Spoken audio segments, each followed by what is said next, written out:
Ayun, automatic works. May customer tayo dito. Mitsubishi. Ano tong Mitsubishi, sir? 2004. Mitsubishi 2004 manual. So, nanginginig yung makina ni sir. Pagka binuksan yung... Ayun, hanggang ngayon. Nanginginig pa rin, oh. Ayun. May konting inig, parang misfire siya. Tapos pag binuksan ni sir yung aircon, nanginginig to masyado. So, buksan mo daw ulit aircon, sir. Teka lang, rev muna natin ha. Revolution ko na wala aircon. Yun, matining. Okay siya. Sige sir, buksan mo aircon. Yun, nakabukas ang aircon. Nakabukas na yung aircon. Pero pansinin yung makina. Okay yan. Okay yan. Tining umpisa. Ayan. Ayan, umaano na. Ayan, yan. Nanginginig na siya. Okay. Yun. Sa sinyalis na kanyan, hindi siya masabing lack of air passage o vacuum. Kasi yung aircon niya hindi tumitigil. Ayan o, maganda ang ikot. Kung mahina ang makina mo, titigil yan. Hihina ang ikot niyan. Pagka ang hangin mo may problema sa vacuum. Ayan, matinig. Yung aircon hindi umiikot, hindi tumitigil. Tuloy-tuloy ang ikot. Pero yung makina, parang dito ang bumibitaw. Sa taas yan, oh. Oh. Ayan, oh. Parang, lapitan natin. Yan. Okay.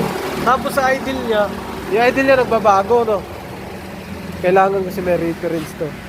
Yung idle niya, yan, taas, baba. Yan. Pag nanginig, bumabagsak. Yan, bumabagsak. Tapos taas na naman. Yan, bagsak, taas na naman. Yan, hindi unstable yung idle niya, unstable ang yan. Humihinga. Tapos si manibela niya, nanginginig yan. Pagka bumababa, unstable yung idle. Okay? Unstable. So, patay ang aircon. So, papatay natin ang aircon. So, ang kukunin ko sa kanya, pagka wala siyang aircon, panahayaan lang natin paandarin. Pagka kasi sir, ito, pagka dito pa lang sa umpisa, hindi mo pa pinatakbo. Hindi siya nanginginig. Pero pag pinatakbo mo siya nanginig, pag pinatakbo mo, saka siya nanginig. Ang problema nun sir, kung hindi sa coil, sa spark plug. Coil, spark plug, high tension wire, sa electrical. Kuryente nung pumasok sa high tension. Kasi tumatakbo ka na eh. Umiinit na yung coil mo nun. Okay? So ngayon, testingin natin mga sir, bunutin natin itong isang to. Kung ang makina niya ihina. Okay? Yun. Wala, hindi namamatay.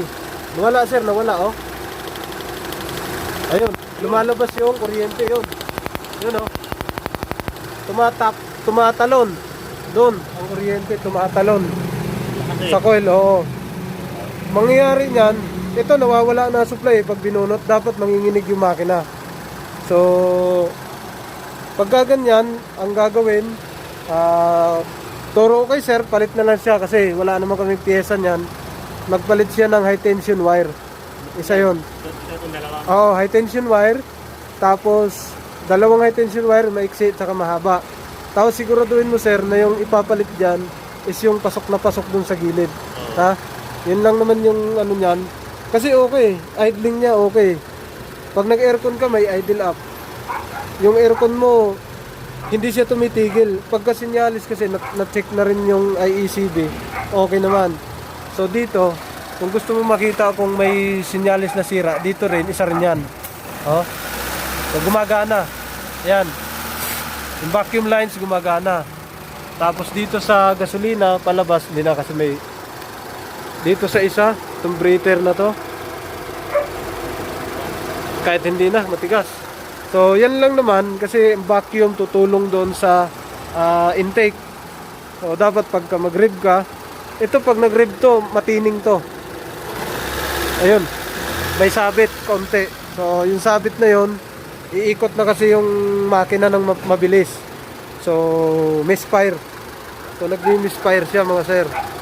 So isa na yun doon sa nakita natin na may kuryente tumatalon So dapat saksak na maigi yan, sir. Kasi dapat wala siya. Pag binunot, wala talagang talon. Walang dito lang yan. Kaso pag binunot mo, hindi siya nanginginig.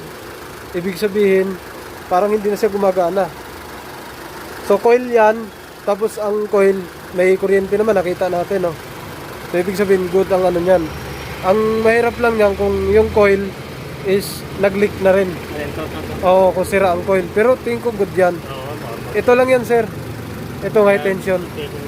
Palitan mo high tension, tapos palinis na rin spark plug. So, overall, kailan lang siya nag-umpisa, sir? Na naging ganito? Matagal na rin. Kasi nung dinala ko dito to, babot ng ulan. Oo. Ayun. Oo. Pero yung belt niya hindi kasi tumitigil eh. Ang ikot ng belt niya tuloy pa rin eh. Mararamdaman ko yan pagkahirap ang makina. Dahil pagka umibo yan, gumalaw yung makina, parang inuubo. Yan, parang sinisinok. Yung belt niyan, pag hirap ang makina, hihina din yan. Pagka sinok niyan, itong belt, sisinok din yan. Parang pipigil-pigil din, gaganon-ganon din. Wala eh, bantayin mo. Diretso rin eh. Hindi na walang pagbabago. Bote, hindi ganong malala. Oo. Okay, so, ayun oh. Yun, paano mo ang high tension? Tension wear lang, madali Oo. lang, bubunutin lang yun eh, di ba? Tapos kung gusto, ano yan, patayin mo, tingnan natin. Papatayin ko. Patayin mo, sir. Tingnan natin sa loob. Off, tingnan natin yung high tension. Naka-off na siya, ano? Off na yan.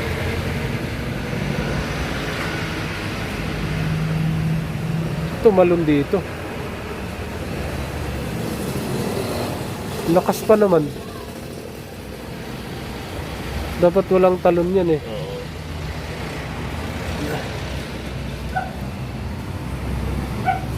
Sobra na siguro ano, punit.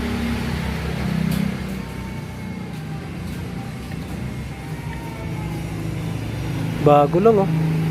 Para tanda ko nga, bago lang yan. Bago lang sir. Oo. Kasi dapat hindi to putol. Kasi pag putol yan, mas matigas to kaysa sa isa. Yan. Parang lambot nito. Tape.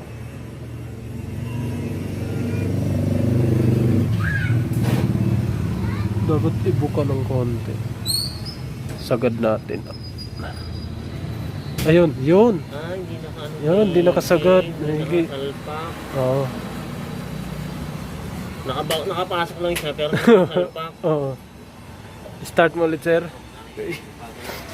Huh! Automatic works. Really good. Start.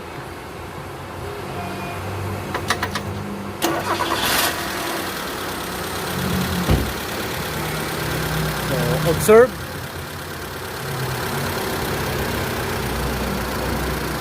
Yan, idle na yan. Idle na yan. Oh, yun. Nginig pa rin. Pero hindi siya tumitigil eh. Yan o.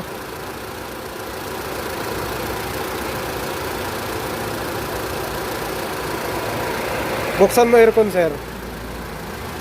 Okay. Para next is magbaba na ng throttle body. Yan na. Dapat manginginig yan dyan.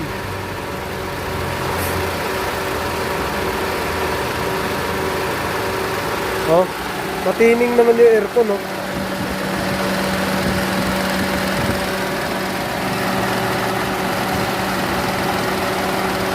Misfire? Misfire pa rin. Oh.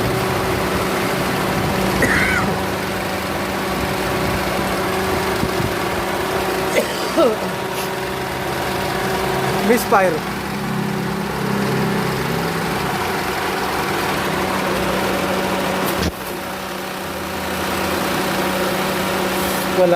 Wala sa vacuum.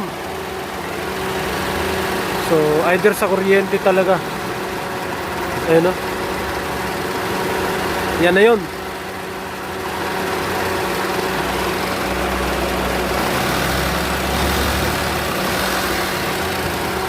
Lumamya yung ano. Lamya, no?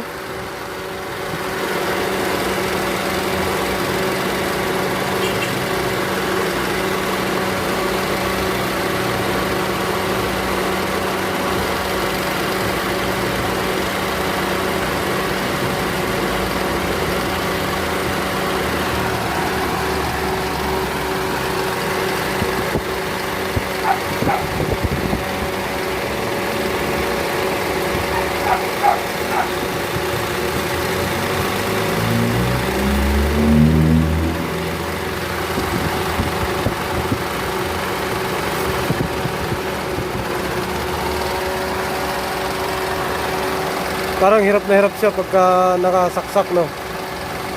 Saan ba yun? Nginig na nginig pag nakasaksak. Pag nakabunot, nginig pa rin. Wala yan. Ang gagawin dyan una, sir, bababa to. Linis. Linis ay ACB.